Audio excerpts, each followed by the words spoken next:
Hola, ¿qué tal? Los saludo con muchísimo gusto. Yo soy Ethel Soriano. Gracias por acompañarme aquí en Bien y Saludable. Hoy vamos a hablar, de este tema que a veces no entendemos hasta que ya es muy tarde y tocamos fondo, que es el riesgo cardiovascular.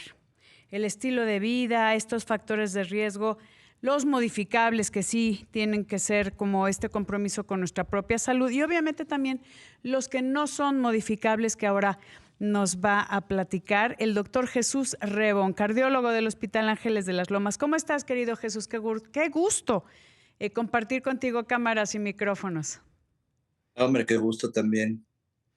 A ver, Ya- Jesús, tenemos que hablar del riesgo cardiovascular. Hay cosas que no podemos cambiar, como la Así es. raza, como el género, como, bueno, el sexo, pero, pero hay otros que sí. Cuéntame los que no.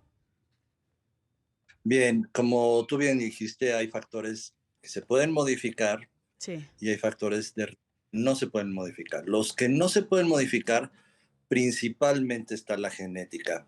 Vamos, no quiere decir que sea una condena si tus Sí, padres fueron diabéticos o tú, de que tú lo padezcas, dicen que genética pero no es los factores, destino. Ajá. exacto, y justamente los factores de riesgo son los que detonan al gen para que se exprese. Por ejemplo, si el sexo, si la edad, son factores que no podemos modificar, la genética tampoco. Pero lo que sí podemos hacer son los factores de riesgo como el fumar, Ujú. el que se dejen, no hagan ejercicio, que consuman mucho alcohol, que tengan una vida con mucho estrés, en fin. Entonces, cada uno de los factores que acabo de mencionar detonan al gen para que la gente se tenga más proclividad a las enfermedades cardiovasculares, a la diabetes, a la hipertensión y sea ese desencadenante. Y otro factor, por ejemplo, muy importante en la mujer es la declinación hormonal. Sí. Cuando viene la declinación hormonal, se les viene la genética encima. Por eso tienen que llegar a esas edades con buenos hábitos, delgadas, con buena alimentación, haciendo ejercicio. Y con todo eso van a evitar mucho los factores de riesgo. Dime una cosa, Jesús. Hablando de la enfermedad cardiovascular, ¿cuál sería la número uno? O sea, la que tiene mayor prevalencia. La hipertensión es la que tiene mucha más prevalencia, pero el infarto es de las causas principales de muerte. Entonces, vamos, estamos hablando que cerca del 15, hay unas estadísticas por ahí del 10 al 20% de la población mundial es hipertensa. Es Claro, muchísimo. otro Ujú. factor, Sí. pero la causa número uno de muerte ya pasando COVID fueron los infartos, la enfermedad cardiovascular, las personas que tienen colesterol elevado. Hay gente que tiene colesterol elevado porque sus padres lo tuvieron y lo pueden padecer a cualquier edad. Y hemos visto gente muy joven con colesterol elevado que se vuelve el factor número uno para que tengan eventos cardiovasculares, ya sea de corazón o ya sea cerebrales. Ujú. Por eso no el hecho de ser una persona joven abajo de los 40 años, los 30 años, hay que hacerse un examen de sangre para ver si tienes colesterol y sobre todo sabiendo que tus padres pudieran haber padecido alguna de estas situaciones. O que tú eres una persona sedentaria, que eres obeso, que fumas, en fin, todos este tipo de elementos. A ver, eso estamos hablando que son cosas que están en nuestra decisión, si lo podemos llamar así, cosas que podemos modificar, como en nuestra alimentación, como en nuestra actividad física, como nuestros hábitos nocivos, que puede ser el alcohol o el tabaco, etcétera, etcétera. Y también conociendo nuestros niveles de colesterol, que el colesterol tiene funciones en específico en nuestro cuerpo, el colesterol de alta densidad y el de baja densidad. Pero cuando hay un desequilibrio, principalmente el que sube, el de baja densidad, es cuando empezamos con los problemas de ateromas, que son estas placas de grasa en nuestras arterias, en la luz de nuestras arterias, ¿no? Y eso es lo que puede ocasionar la aterosclerosis. Así es. El colesterol, actualmente interpretamos el perfil de grasa muy diferente a lo que hacíamos antes. A ver. El colesterol es necesario para la vida.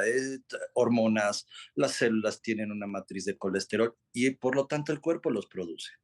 Pero llega un momento en que o por falla del metabolismo o por genética se produce el colesterol, pero no se elimina. Ujú. Entonces, justo lo que mencionabas, el colesterol de baja densidad, el que identifican ahí en los reportes del laboratorio como LDL, es el más malo de todos.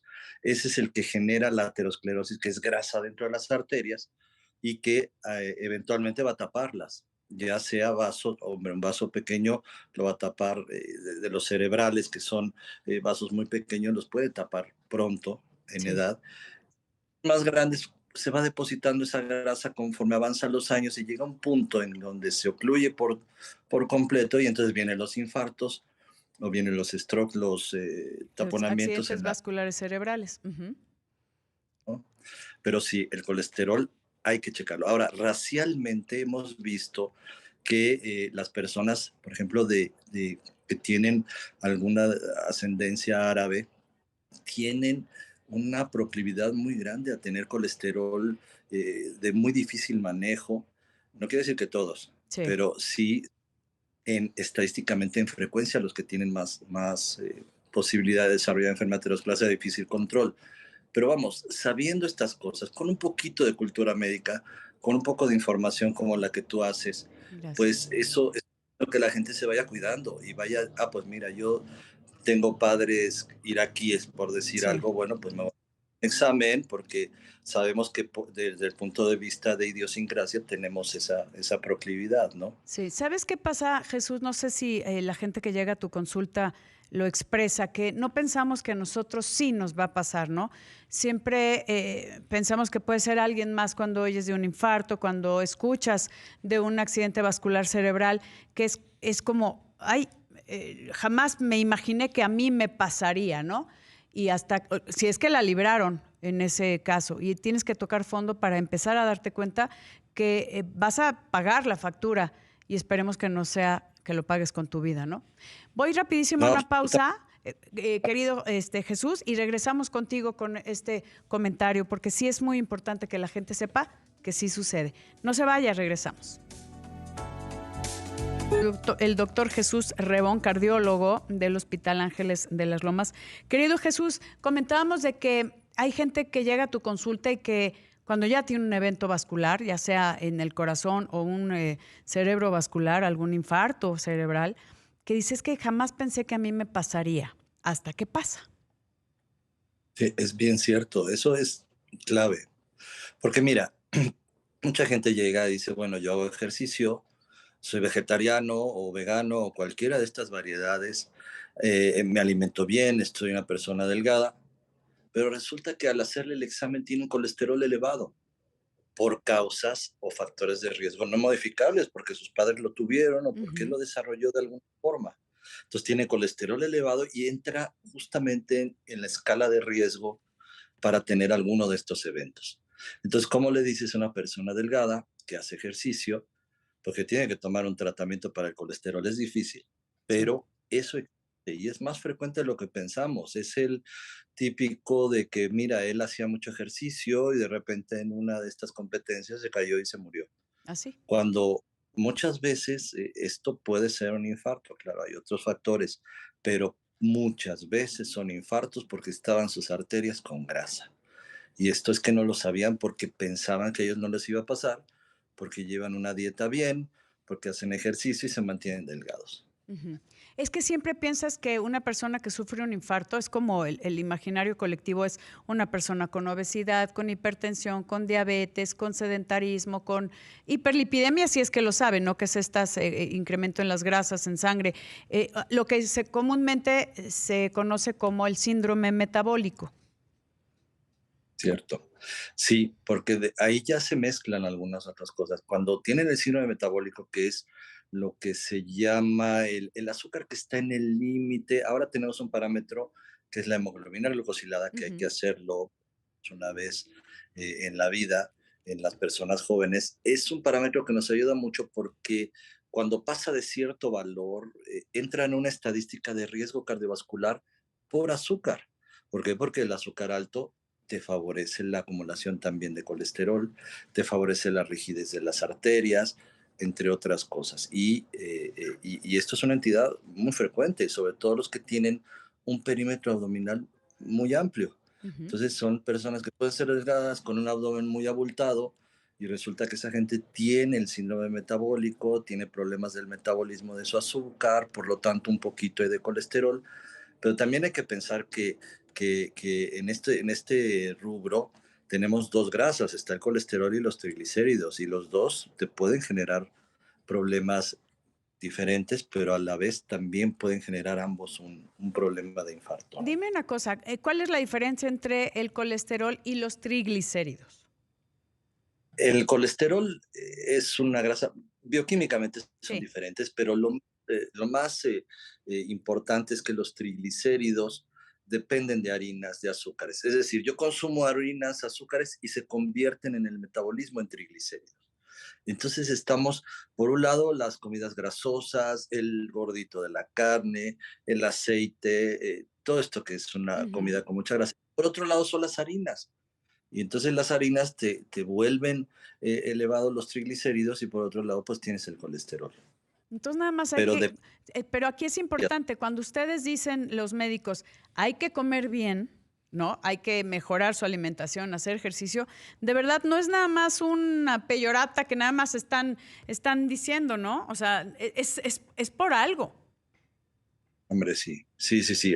Quizá el 70% de tu salud depende de lo que comas y cómo lo hagas. El otro tanto, claro, déjaselo a la genética, Sí.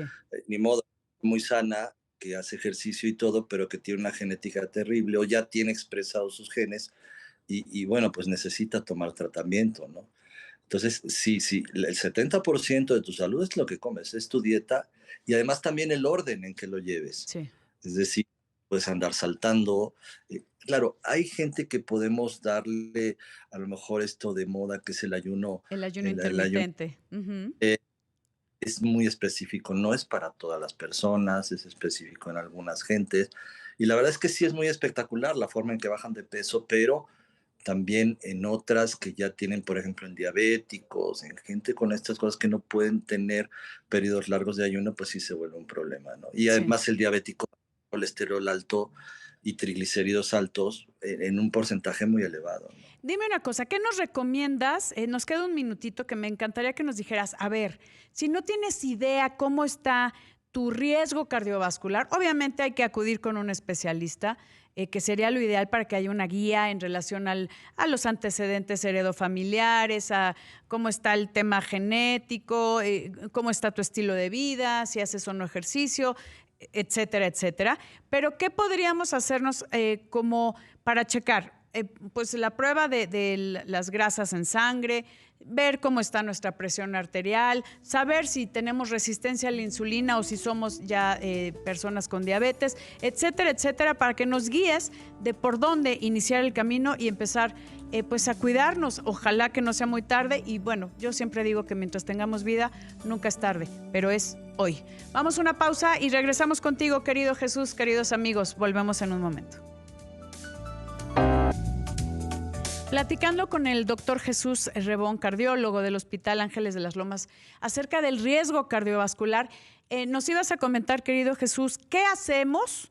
Que lo ideal siempre es a través de la guía de un especialista como tú, pero hay en algunos centros hospitalarios y en algunos lugares como el check-up, pero ¿qué deberíamos de tener muy claro para saber nuestro riesgo cardiovascular?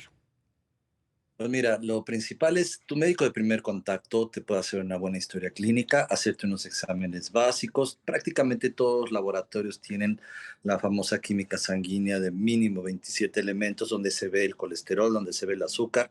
Entonces, con tu médico de primer contacto, tu historia clínica, tus exámenes de laboratorio antes de los 30 años, Ujú. y porque hemos visto enfermedades de esto y además si tu historia clínica, si tienes historia de infartos familiares antes, alrededor de los 50 años, antes de los 60 años, hombre, pues te vas y te checas antes de los 30 años y si vas a hacer ejercicio de alto rendimiento, revísate con tu médico de primer contacto. Si se detecta alguna cosa, acude al especialista. Ok, que es No la química sanguínea, 27 elementos, también checar tus niveles de presión arterial, ¿no? Claro, seguro. Con el médico de primer contacto, tu historia, tu revisión y tu química sanguínea, tus exámenes de laboratorio básicos, ¿no? Ujú. Que eso sería lo. lo importante, ¿no? ¿Qué pasa si tenemos Y el algo, colesterol alto?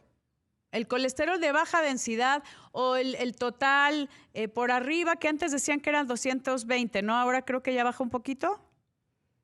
claro, cada año se reúnen especialistas en todo el mundo para sus experiencias en cuanto a mortalidad en relación a los valores de colesterol y todo el perfil. Colesterol abajo de 200. Punto. Este es y las LDL Que tienen que es el estar de abajo baja de 100. densidad. Ujú. Así es, tengas la edad que tengas, abajo de 100. Hay metas que se establecieron hace 2 años, que sabemos muy bien para los diabéticos, para los infartados, para los que tienen bajo riesgo. Cada uno tiene sus valores. Ya una vez detectado algún valor anormal, acude al especialista que te va a poder orientar mucho mejor en cuál es tu meta de colesterol para que no te enfermes. Ahora, no es nada más algo que se hace por una época, tenemos que cambiar nuestro estilo de vida, tenemos que ver qué estamos haciendo para tener esos niveles altos, obviamente siempre con la guía de un especialista, porque mucha gente empieza el tratamiento y lo abandona, Jesús. Sí, sí, así es, porque no podemos curar el colesterol, que le quede bien claro a la gente, no lo podemos curar. Claro, si es una persona obesa, joven, Sí, obesa, fuma, que no hace ejercicio, bueno, pues deja de fumar, haz un poquito de ejercicio, baja de peso y entonces ahí vemos si hay reversibilidad en ese colesterol alto. ujú. Pero generalmente ya la gente mayor ya no podemos curar el colesterol. Si dejas el tratamiento, se te va a volver a subir. Así de simple. Entonces, sí es algo Así que se es. deben de adherir. También tengo entendido que dejan mucho y que no se adhieren al tratamiento para controlar la hipertensión en estos casos, ¿no? Así es, tampoco la podemos curar.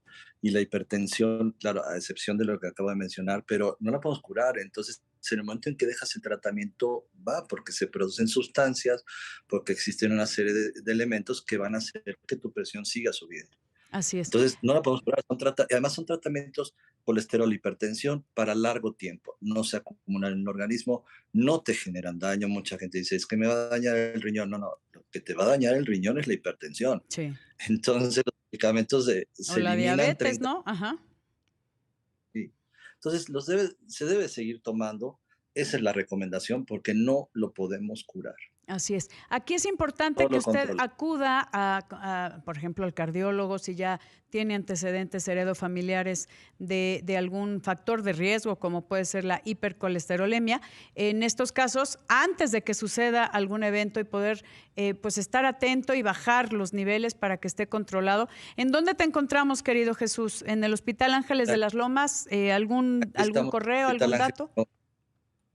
Pues sí, aquí en el teléfono del conmutador y con gusto pues lo comunican al consultorio para alguna cita, con mucho gusto. Es el 5246-5000.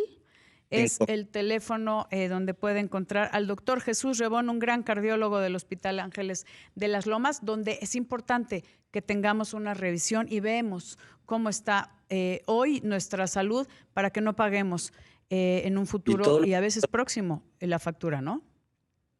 Sí, doc. estamos aquí en el hospital totalmente capacitados para esto. Muchísimas gracias. Te agradezco muchísimo, querido Jesús, y me da muchísimo gusto saludarte a través de estas cámaras y micrófonos. Gracias, de verdad, te mando un gran, gran abrazo.